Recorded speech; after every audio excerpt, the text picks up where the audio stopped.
2020 में भारत वैश्विक चिकित्सा पर्यटन सूचकांक में 10वें स्थान पर था। एक ऐसा उद्योग जिसका अनुमान 2028 तक वैश्विक स्तर पर 53 बिलियन अमेरिकी डॉलर का है।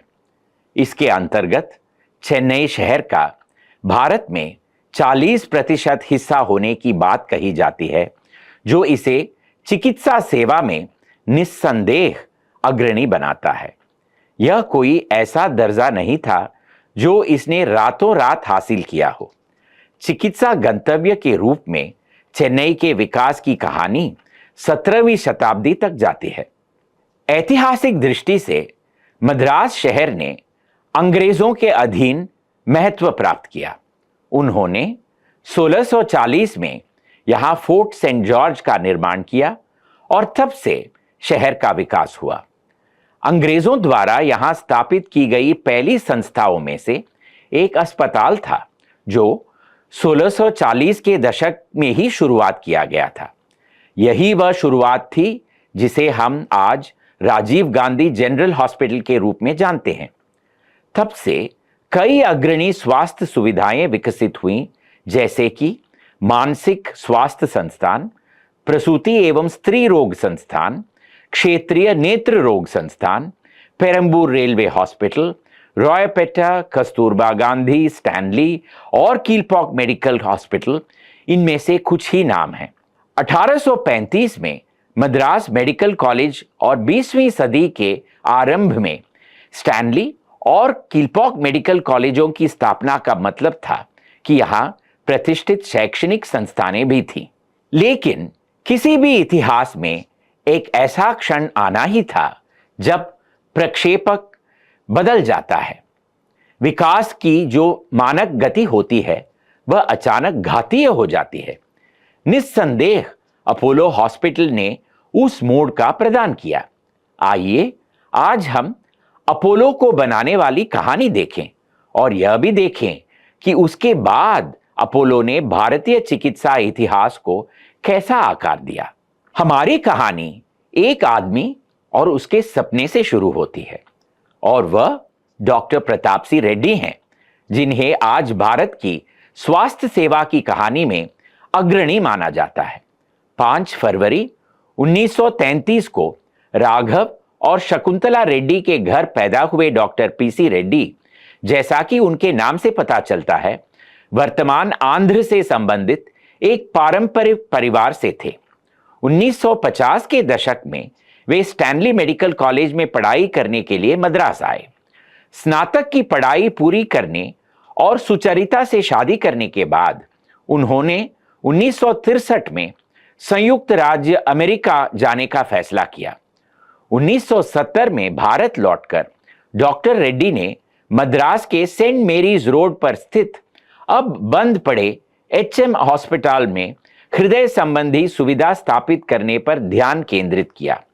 यहीं पर उन्होंने पहली बार एक करिश्माई डॉक्टर के रूप में नाम कमाया। एचएम अस्पताल में सफल होने के दौरान डॉक्टर रेड्डी का एक सपना था, भारत में विश्व स्तरीय चिकित्सा सुविधाएं लाना। वह एक छत के नीचे एक मल्टी स्पेशलिटी अस्पताल चाहते थे, जहां लोग उम्मीद के साथ आ सकें। वह नियंत्रित अर्थव्यवस्था का दौर था, जब देश कम से कम के साथ आत्मनिर्भर होने की कोशिश कर रहा था, जबकि मांगें लगातार बढ़ रही थी और इसमें स्वास्थ्य सेवाएं भी शामिल थीं। सभी अस्पताल धर्मार्थ संस्थान या संस्कारी स्वामित्व वाले थे, इसलिए गुणवत्तापूर्ण चिकित्सा सेवाओं की भारी कमी थी।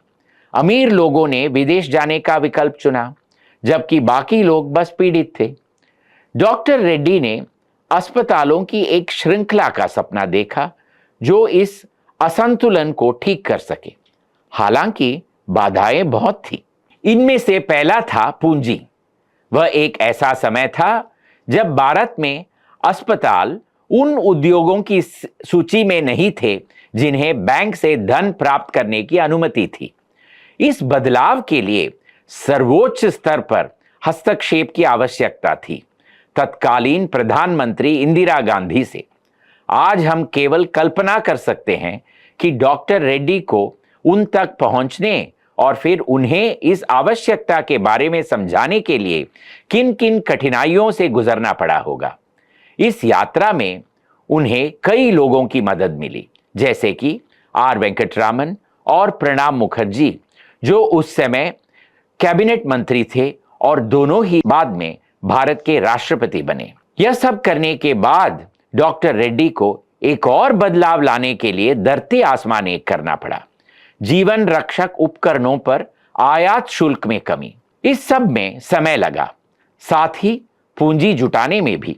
लेकिन इस आदमी और उसके सपने को कोई रोक नहीं सका। ग्रीम्स लेन पर अपोलो अस्पताल, जो आज एक मील का पत्थर है, 1983 में अस्तित्व में आया, जिसका उद्घाटन उस समय भारत के राष्ट्रपति ज्ञानी ज़ैल सिंह ने किया। यह एक ऐसा अस्पताल था जो किसी और जैसा नहीं था।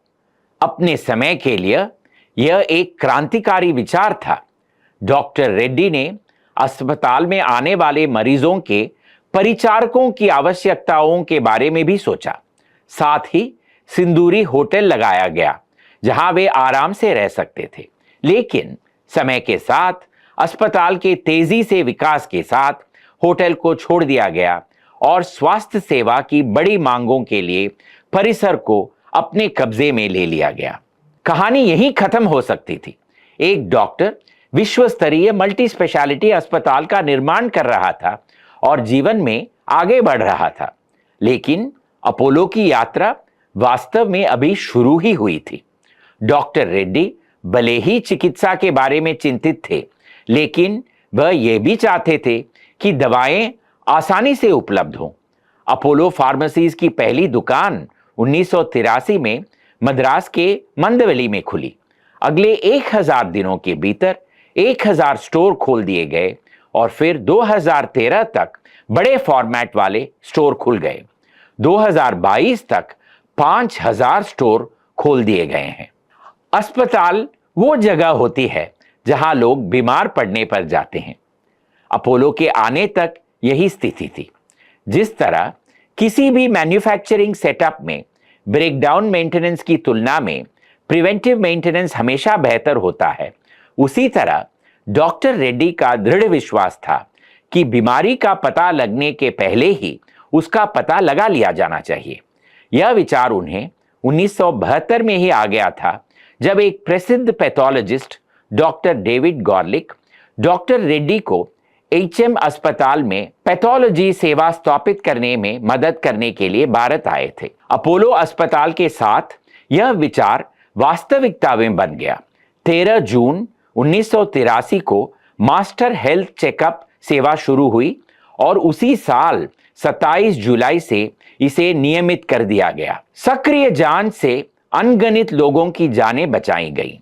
इसने 2019 में प्रो हेल्थ का जन्म दिया, जो एक व्यक्तिगत स्वास्थ्य जांच कार्यक्रम है जिसे विशेषज्ञ डॉक्टरों ने एआई की मदद से तैयार किया। 2023 में प्रो हेल्थ जेन आया, जो एक अत्याधुनिक टेक्निक का उपयोग करके स्वास्थ्य प्रबंधन में नवीनतम है। अपोलो में कई मेडिकल रिकॉर्ड बनाए गए और बनाए जा रहे हैं। क्या आप यकीन कर सकते हैं कि 1983 में यहां जन्म लेने वाला पहला बच्चा अब अमेरिका में एक वरिष्ठ अधिकारी है, जो अभी भी अस्पताल के संपर्क में है। अपोलो में 1 लाख से ज्यादा बच्चे दुनिया में आए हैं।